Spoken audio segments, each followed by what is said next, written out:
окупації на Подкарпатській Русі, переіменованій Сталіном на Закарпатську область, кіби Андрій Броудий остався би далі при власті, як перший і законний прем'єр-міністр, партія котрого виграла вибори при демократичних умовах, при 30 партіях, а не як при Августинові Волошинові, котрий розпустив усі партії, а лишив єде Галицько-Польську УНО.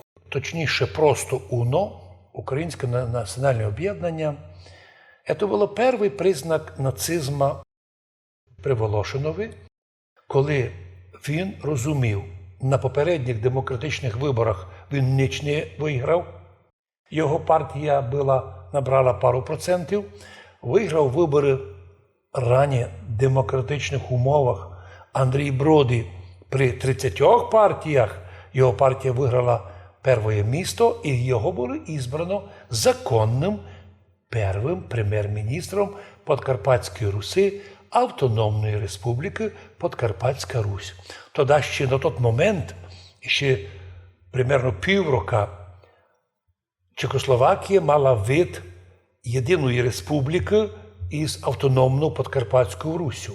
А вже осінню 22 ноября 1938 року буде путем конституційним Чехословакія превратиться на федерацію трьох національних держав. Національних, а не адміністративних. Чехія, Словакія і Русинська Подкарпатська Русь, Русинська.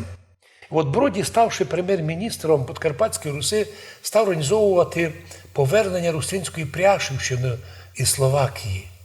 І це дуже перепудило Прагу, бо Прага сознательно зломила словаків, щоб до 1938 року юридично не существувало словаків. Були просто чехословаки, як єдна нація.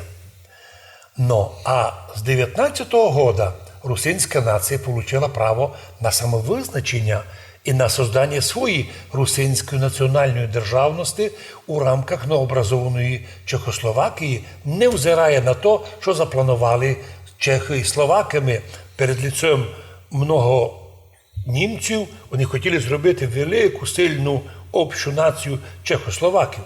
А тому побоялися, що Русинська Пряшівщина вийде в состав Подкарпатської Руси, а населення буде там русинське. А значить, на 300 тисяч може людей Чехословакії упасти, а не всіх русинов на Пряшівщині записали чехословаками. Вот чому нам так важно знати, що якщо б Господь дав, він обстався, було б інакше.